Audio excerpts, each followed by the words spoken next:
When my cousin Cody and I were in our early 20s, we went on a handful of camping trips around Colorado. This happened, I believe, when I was 22 and he was 23, and it happened in Arroyo Forest. It was my first time camping there, not Cody's. Though it was in the middle of the week, our jobs allowed us to have off days in the middle of the week, and we'd often go in our campouts. Then, to avoid traffic and crowds, I always let Cody take charge on these trips. He's the Eagle Scout, not me. We parked by a picnic area, and we set foot into the woods. From there, after about 15 minutes of hiking deeper into the woods, we found a good spot to set up camp. A good spot meaning a big enough clearing to fit 2 tents, the portable stove, and a campfire. The first thing we did was unpack our stuff and set up our tents. Cody has always been a lot quicker than me in pitching a tent. He does it in only a few minutes. It always takes me over 20 minutes, or rather it always took me over 20 minutes, as I haven't been camping out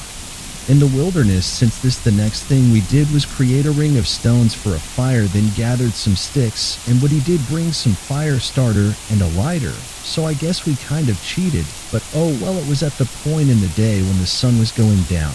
We had a fire going, and now Cody was ring up some steak and burgers. One thing about Cody is he always went all out with the food on these trips, and he's a really good cook, so I always trusted him with feeding us. Of course, we had our bear spray in case the smell of the food would attract a black bear, which Cody always said was very unlikely. He always says the real thing you got to worry about in the middle of the woods is other people. As we ate our steak and burgers, we cracked open some beers and had some classic rock playing on the speaker. If you've never been camping, you don't understand how good of a vibe moments like this are in the wilderness with a friend or family member and some beers, reminiscing about good times and vibing to music. As it got dark, we started playing card games on this little folding platform table we brought specifically for cards. After playing more traditional card games, we started playing Uno, and this was when we heard something out in the woods. I paused the song on my phone so that the speaker would go silent. It was clear now. We heard a person humming and footsteps from beyond the trees in the pitch blackness of the forest. Cody urged me to find the flashlight. I tried, but by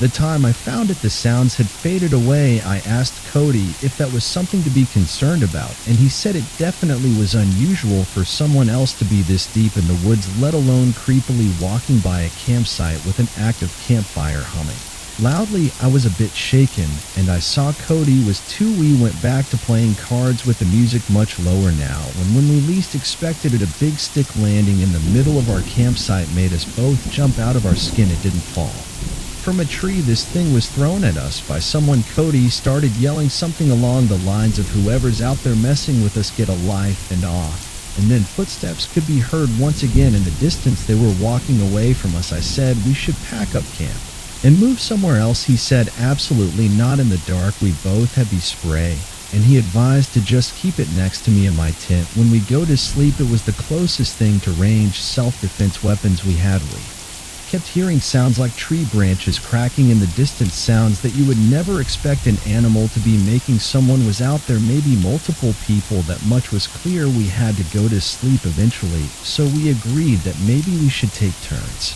staying up to keep watch to make sure that no one comes to our campsite and steals anything, or worse. Cody agreed to take first watch. He said he'd stay up and read his book, so I crawled into my tent and then my sleeping bag and went to sleep. Waking up in the middle of the night while camping is normal. You're in a cold outdoor environment and an uncomfortable sleeping bag. Any number of things could wake you up. I didn't yet know what woke me up. I was still in a fog. My brain didn't feel fully woken up yet. I looked up and saw a head peering into my tent. It looked like Cody. I rubbed my eyes, but really it was the darkness that was preventing me from seeing anything of his face. I said, "Cody," thinking he was waking me up to take my turn of keeping watch. I said, groggy, "Is it my turn?" I stared at the head peering at me in my sleeping bag, slowly growing more awake every second, and I heard the zipper to the tent quickly zip up and his head disappeared. I laid back down in my sleeping bag, but only for a second. I suddenly had some weird moment of clarity where I shot to an upright position and listened as the footsteps walked away. "Cody," I said. He didn't answer. I unzipped my tent to peek out to the campsite. The fire was dead. Cody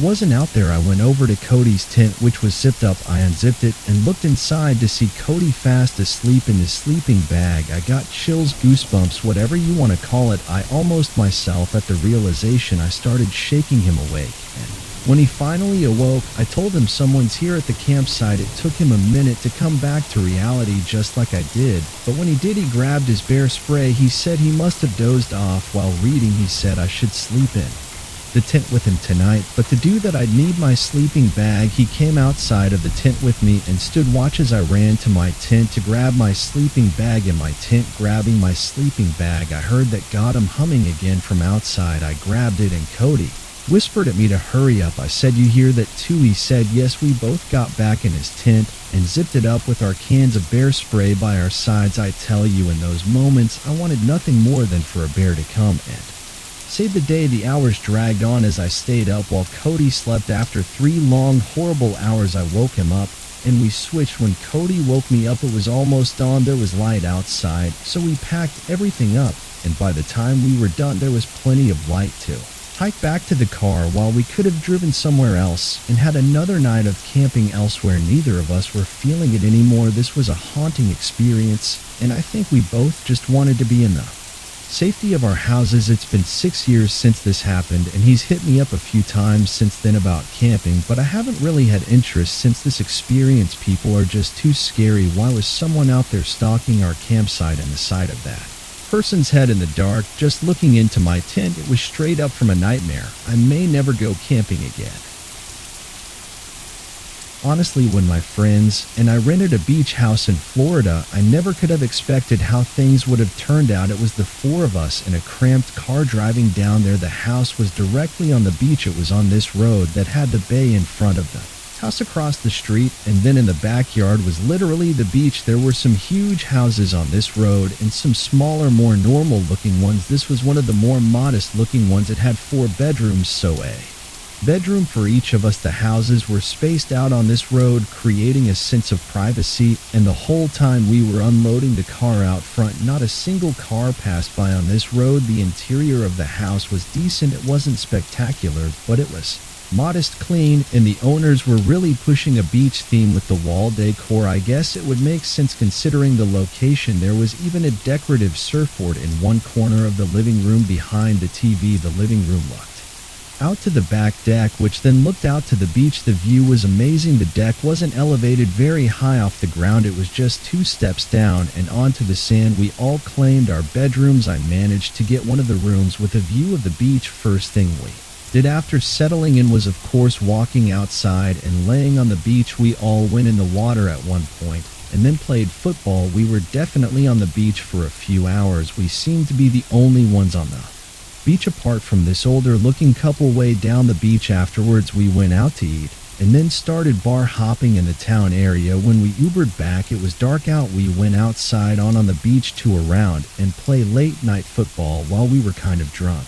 As I was running to grab the ball after missing a catch, I noticed something in the water. The moon reflecting on the ocean was the only reason I could see it. I said, "What the is that?" out loud, and then realized it was a person standing in the water about waist deep. My friends looked over and said they saw it too. It was only a little weird because of the time. It was like past midnight, but hey, if a local wants to go for a midnight swim, that's their business. We then went to sit on the deck and drank beers for a while until we got tired, and one by one everyone started going inside to go to sleep. My friend John and I were the last ones out there. I had been every once in a while glancing in the direction I saw that person before in the water, just out of curiosity, and so eventually when I shot a glance in that direction, I spotted someone standing on the beach. They appeared to be just standing there facing us. It was kind of creepy, maybe a neighbor. I didn't want to be rude, but I wondered if it was the same person. We tried to ignore it, but John was facing that person, and after a while he said they were still just standing there facing us. I stood up and looked over and saw he was right. I yelled out, "Is everything okay?" John asked why you do that. I honestly didn't know what I was expecting. They didn't even reply anything, though. We were officially creeped out, so we went inside. The other 2, Travis and Liam, were already in their room, was probably knocked out from drinking, so John and I decided to Just call it a night too, so that we could have a full day tomorrow. If I had to guess, it was 12:30 to 1 a.m., which was honestly on the earlier side, but we were all burnt out from the long day. I went to my room after brushing my teeth. I looked out the window wanting to take a look to the ocean before crawling into bed. This is where the creepiness factor escalated substantially, because there was now someone standing in front of the back deck facing the house I felt like they were facing. My window, the figure of the person appeared to be male considering the slightly larger frame. It was undoubtedly the same person from before. I called John's name. He didn't reply, so I ran to his room and banged on his door, telling him to come out. He came out pretty quickly, and I led him to my window to look outside, but now the person was gone. I swore to him that the person from earlier was just standing as still as before right in front of our deck. He believed me. We weren't about to go outside and look around, though. I took one more look to make sure that they were still gone, and then I shut the blind to the bedroom window. But as I lay awake in bed, rolling from side to side trying to sleep, I just couldn't shake the feeling that someone was still outside. Who was that person? Why were they creeping around? My thoughts were interrupted by the sickening sound of a fist knocking on the bedroom window. I felt like my insides just shriveled up and my heart completely dropped out of my body.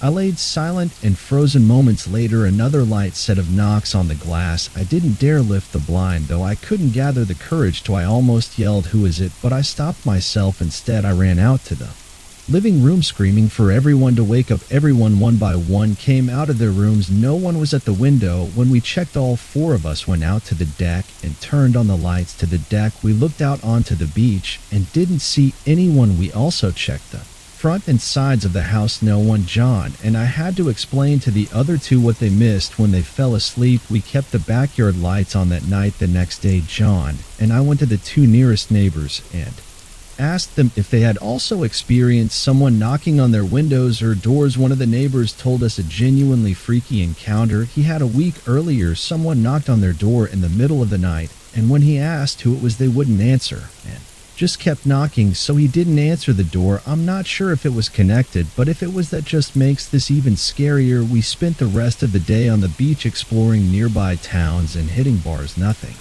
happened that night. We left the next day. I still wonder what I would have seen if I had lifted the blind.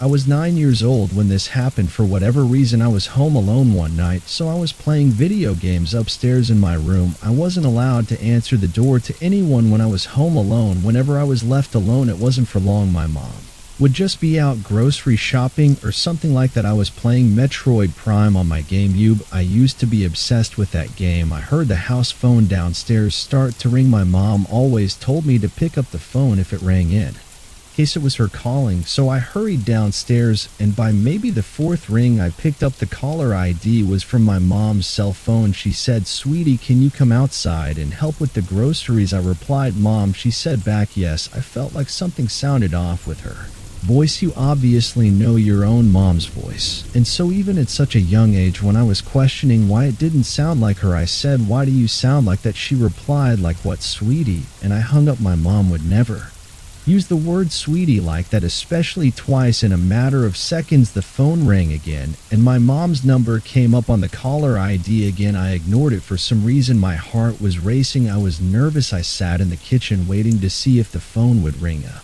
third time, and it did. It took a couple minutes before the third ringing, but when I checked the caller ID this time, it was a different number. I picked up, and a man's voice on the other end said, "Hey, James the First. No, this is going to sound weird, but it's your dad. I'm outside." All I could mutter out was a week. What the man said, "I'm outside. I have a lot to explain." I hung up right then and there. My dad died when I was 3. I have no memories of him. My suspicion was in fact true, that the first voice I heard was not my mom's. The phone rang again, and then again. After that, I ignored it each time. I couldn't even call my mom because someone clearly had her phone. Then things took a turn for the worse when there were knocks at the front door. This went from a "someone has my mom's phone" situation to a "someone is outside the house" situation. My mom would not be knocking on the door. She'd have a key, obviously. I peered around the wall of the kitchen to look at the front door. I heard a man's muffled voice On the other side, saying my name, he was saying, "It's your dad." He rang the doorbell, and then I heard him start attempting to open the door. I did something that number 9-year-old should ever have to do,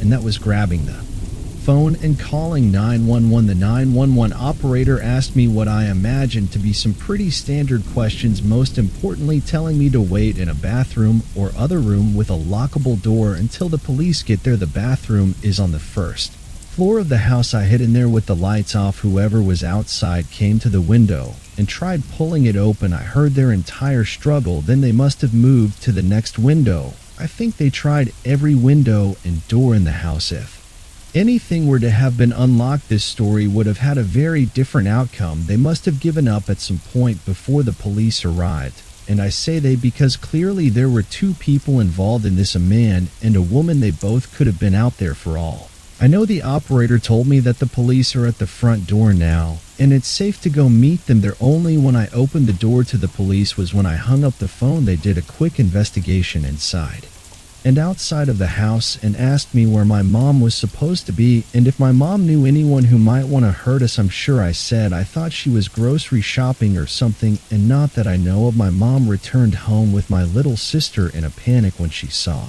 the police cars out front. My mom's phone was stolen, which was already clear. I'm sure that our address, home phone number, and other personal information was stored somewhere on the phone, easily accessible, though how they knew my name, I'm not exactly sure. Something on my mom's phone must have given it away. It was an old Nokia flip phone. Who stole it was a mystery, but my mom's phone background was a picture of her with my little sister, and this could have been an indication to some disgusting, creepy couple out there that the owner of this phone was a single mom with 2 young kids, and they tried to use that as a way of tricking me into leaving the house, which is absolutely disgusting and horrific. The phone must have been destroyed after the failed attempts at trying to lure me outside. Things were a little different after this. My mom wouldn't leave me alone anymore at night, not until I was a few years older at least.